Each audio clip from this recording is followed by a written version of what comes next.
कहानी जो कि एक बच्चे की है। वो एक शॉप पे जाता है जहाँ पे एक बहुत बड़ा सा बोर्ड लगा होता है, पपीज़ फॉर सेल।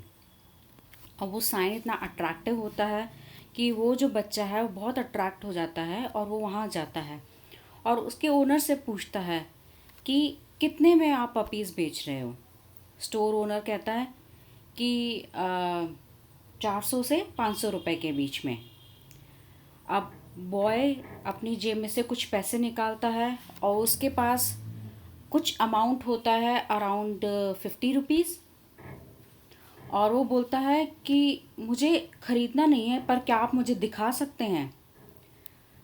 तो ठीक है, वो शॉप ओनर कहता है ठीक है, 50 रुपीज़ में मैं तुम्हें दिखा सकता। और जब वो पपीज़ को देखता है तो उसको बहुत ज़्यादा एक इमोशनल सी फीलिंग आती है।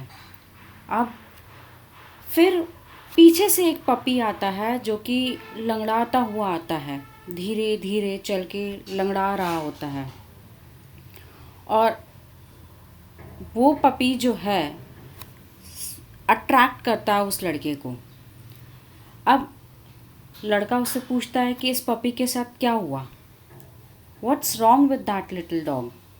शॉप ओनर कहता है कि इसका जब एग्ज़ामिन हुआ था तो ये पता चला था कि इस पपी का हिप सॉकेट नहीं है, तो इसलिए ये हमेशा लंगड़ाता हुआ चलता है। अब लिटिल बॉय जो है वो और एक्साइटेड हो जाता है और कहता है मुझे ये पपी चाहिए। शॉप ओनर कहता है नहीं, तुम ये पपी नहीं ले सकते। बच्चा कहता है कि नहीं, मुझे यही पपी चाहिए। शॉप ओनर कहता है कि तुम ये पपी नहीं ले सकते। फिर बच्चा कहता है आई नो कि मेरे पास इनफ पैसे नहीं है अभी इसे देने के लिए, बट मैं जितने भी होंगे, अभी आप $50 रखो, बाकी जितने भी होंगे मैं धीरे धीरे करके दे दूँगा। शॉप ओनर कहता है तुम्हें सच में ये पपी चाहिए, तुम इसे संभालोगे कैसे। बच्चा बड़ा सरप्राइज़ होता है और वो उस पपी को गोद में उठा के कहता है कि ये पपी लेम है, लंगड़ा के चलता है, तो इसका दुख वही समझेगा जो खुद लंगड़ा के चलता है। मैं खुद एक ऐसा इंसान हूँ जो कि लंगड़ा के चलता हूँ। मेरे भी हिप सॉकेट में प्रॉब्लम है जिसकी वजह से मैं प्रॉपरली चल नहीं सकता हूँ। फिर वो उसे दिखाता है कि उसने नकली पैर लगाया होता है। अब ये समझ में आता है कि हम इससे देखकर जो शॉप ओनर होता है वो थोड़ा इमोशनल हो जाता है और वो कहता है तुम इस पपी को रख लो। अब हमें इसे क्या समझ में आता है, हमें इसे ये समझ में आता है कि हम चाहते हैं कि दूसरे हमारी प्रॉब्लम समझें, दूसरे हमको अंडरस्टैंड करें, पर एक्चुअली में हमारी प्रॉब्लम जो समझता है वो वही समझ पाता है जो खुद उस प्रॉब्लम से सफ़र कर रहा हो। और एज अ ह्यूमन हमें क्या करना चाहिए, हमें एक दूसरे की हेल्प करनी चाहिए, ना तो उस प्रॉब्लम को इग्नोर करके, उस फिज़िकल डिसेबिलिटी को इग्नोर करके ये कहना चाहिए कि यू आर यूज़लेस।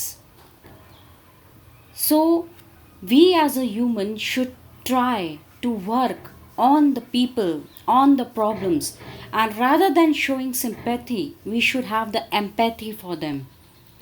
Empathy से we will help the people grow.